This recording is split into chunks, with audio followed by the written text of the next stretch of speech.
అతనే ప్రజాప్రతినిధి. అందుకే మీరు ఒకసారి చూడండి, ఎప్పుడో పుచ్చలపల్లి సుందరయ్య గారు, ఈరోజు కూడా మనం చెప్పుకుంటాం ఆయన జీవితాన్ని గురించి. అలాంటి వాళ్ళు చాలామంది, ఒక ఎన్టీ రామారావు గారిని గురించి చరిత్ర ఉన్నంత వరకు తెలుగువారు శాశ్వతంగా గుండెల్లో పెట్టుకున్న వ్యక్తి నందమూరి తారక రామారావు గారు. ఆయన ఏం చేశారని మీరు ఒక్కసారి ఆలోచిస్తే 60 సంవత్సరాల తర్వాత రాజకీయాల్లోకి వచ్చాడు. ఆయన జీవితం ఒక ఆదర్శంగా, ఆయన ఏం ఉద్యోగం కోసం రాలేదు, పదవి కోసం రాలేదు, డబ్బుల కోసం రాలేదు. కానీ 60 సంవత్సరాల తర్వాత ఆలోచించి, నన్ను ఇన్ని సంవత్సరాలుగా ఆదరించిన ప్రజలకు సేవ చేయాలి, రాజకీయాల్లో అయారాం గయారములు కాకుండా ఒక నీతివంతమైన రాజకీయం చేయాలని రాజకీయాల్లోకి వచ్చి రాజకీయాలకే నూతన నిర్వచనం చెప్పిన ఏకైక వ్యక్తి నందమూరి తారక రామారావు గారు. అందుకే నేను ఆ మాట అన్నాను. ఒక పక్క సంక్షేమం, ఒక పక్క అభివృద్ధి, ఇంకో పక్క ఒక పద్ధతి ప్రకారం రాజకీయం చేసిన వ్యక్తి. ఈరోజు నేను చూస్తూ ఉంటే నాకే అర్థం కావడం లేదు, నేను ఎప్పుడు ఊహించలేదు. ఒకసారి ఒక ఎమ్మెల్యే 5 ఏళ్ళు కష్టపడతాం. ఎందుకు కష్టపడతాం 5 ఏళ్ళు? మళ్ళా తిరిగి ఎన్నిక కావడానికి కష్టపడతాం. ఇప్పుడు 5 ఏళ్ళు వీళ్ళు ఎంజాయ్ చేశారు, ఎక్కడ ఏది కనపడిస్తే దోచేసుకున్నారు, ప్రజల్ని హింసించారు. మామూలు కాదు, రాక్షసుల మారిగా నా చరిత్రలో ఎప్పుడు చూడలేదు. కానీ మాట్లాడితే వాడి మీద దాడి, వాడి మీద కేసు, ఎక్కడ చూసినా దందాలు, ఇసుక దందా, మద్యం దందా, రౌడీయిజం, రౌడీ మామూలు అన్నీ చేసేశారు. ప్రజలు వీళ్ళని అసహించుకుంటున్నారు. అసహించుకుంటే ఇప్పుడు జగన్మోహన్ రెడ్డి గారి కొత్త ఆలోచన వచ్చింది. ఆ ఆలోచనే ఎమ్మెల్యేలని మంత్రుల్ని ట్రాన్స్ఫర్లు చేసేయడం. అంటే మీరందరూ ఎప్పుడన్నా మీరు కూడా రాజకీయాల్లో ఓట్లు వేశారు, ఎప్పుడన్నా విన్నారా ఇది? ఎప్పుడన్నా కని ఇని ఎరుగా మనకు తెలుసా ఇవి? అంటే ఏంటిది అరాచకం ఏంటో నాకు అర్థం కాలేదు. అంటే ఈరోజు అతను, నేను అడుగుతున్నా, ఇన్ని సంవత్సరాలుగా 5 ఏళ్లుగా మీ ఎమ్మెల్యేలు తప్పు చేస్తే ప్రజల మద్దతు కోల్పోతూ ఉంటే నీ ఇంటెలిజెన్స్ ఏం చేసింది? ఎప్పుడైనా పిలిపించి ఒక మాట మీరు మాట్లాడారని అడుగుతున్నా. చూసారా? ఎప్పుడైనా మాట్లాడారైనా? ఎవరన్నా దండించాడా? తప్పని చెప్పాడా? ఈయనకి దొరికింది ఈయన దోచుకున్నాడు, వాళ్ళకు దొరికింది వాళ్ళు దోచుకున్నారు.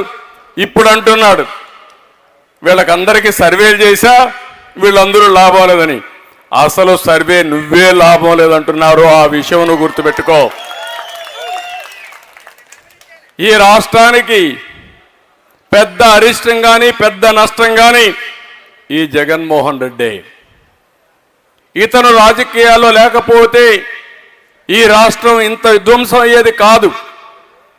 ఒక పోలవరాన్ని, మొత్తం రోడ్లని, ఇండస్ట్రీస్ అన్ని తరిమేయడం, ఒక అమరావతిని నాశనం చేయడం, ఏ ప్రాజెక్టు పూర్తి చేయకుండా పోవడం, విపరీతంగా అప్పులు తేవడం, ఇష్టానుసారంగా అధికార దుర్వినియోగం చేసి అవినీతి చేసి, కడాన మీరు చూస్తే ఋషికొండ లాంటి హిస్టారికల్ మాన్యుమెంట్ని ఎక్కడికక్కడ తవ్వేసి ఈరోజు అక్కడ కూడా ఒక పెద్ద ఇల్లు కట్టాడు, ప్యాలెస్ కట్టాడు.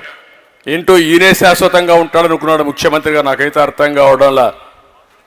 500 కోట్ల రూపాయలు ఖర్చు పెట్టి ఒక ప్యాలెస్ని కట్టుకున్నా అంటే ఏ విధంగా సమర్థించుకుంటామని అడుగుతున్నా. నేనేదో మా ఇంటికి అప్పుడే చిన్న రోడ్డు వేశారు, ఎంత 100 అడుగులు 100 గజాలు, దానికే ప్రతిరోజు విమర్శించిన వ్యక్తి ఈరోజు మీ ఇంటికైతే 4 లేన్ రోడ్డు వేసుకున్నాను. నేను దాని గురించి కూడా మాట్లాడడం వల్ల విపరీతంగా. సరే, అవన్నీ నేను చిన్న విషయాలు నేను మాట్లాడలేదు. కానీ ఈరోజు అమరావతిని విశాఖపట్నానికి తీసుకుపోతానంటే కోర్టులు ముట్టికాయలు వేసే పరిస్థితికి వచ్చింది. ఈరోజు కూడా సుప్రీంకోర్టుకు వస్తే మళ్ళా ప్రయత్నం చేస్తే చాలా స్పష్టంగా చెప్పి ఏప్రిల్ తర్వాత మాట్లాడతామని. ఏప్రిల్ తర్వాత ఈయన ఉండడు, మళ్ళా తెలుగుదేశం వస్తుంది. నువ్వు చేసేది ఏమీ లేదు. నువ్వు రాజధాని మార్చలేవు, నువ్వు విశాఖపట్నం పోలేవు, కానీ విశాఖపట్నంలో ఉండే ప్రజల్ని మోసం చేయడానికి ప్రయత్నం చేశావు. అది దారుణం అని చెప్పి నేను మీకు తెలియజేస్తున్నా. అంటే అసాధ్యమైన పని తెలిసి, ఇది సాధ్యం కాదని కూడా తెలిసి వందల వేల కోట్ల రూపాయలు లాయర్లకు డబ్బులు ఇచ్చి ప్రజాధనాన్ని, ట్యాక్స్ పేయర్స్ మనీని దుర్వినియోగం చేసే పరిస్థితికి వచ్చాడు. అదే బాధ అని చెప్పి నేను మీకు తెలియజేస్తున్నా. ఈరోజు మనం చూస్తే మొన్న ఒక 11 మందిని మార్చాడు, నిన్న ఒక 27 మందిని మార్చాడు, మొత్తం 38 మందిని మార్చానంటున్నాడు, వేశానంటున్నాడు. దీంట్లో ఎవరు వీళ్ళంతా? నా బీసీలు, నా ఎస్సీలు, నా ఎస్టీలు, నా మైనారిటీలు అంటాడు. అందరినీ వాళ్ళనే మార్చేశాడు. కడవాళ్ళు ఎవరిని మార్చలేదు. వాళ్ళంతా కూడా మొన్నటి వరకు ఏమంటున్నాడు, నేను పుల్లను పెడితే గెలుస్తారన్నాడు. ఇప్పుడు పుల్లను కాదు, వెళ్ళింది పెట్టి గెలిపించలా? సమాధానం చెప్పండి. అంటే ఇవన్నీ కూడా మనం చూస్తామంటే ఓసారి అనిపిస్తుంది, ఒక అవగాహన లేని వ్యక్తి, రాజకీయాలను పూర్తిగా అపవిత్రం చేసిన వ్యక్తి, రాజకీయాలను అపహాస్యం చేసే వ్యక్తి,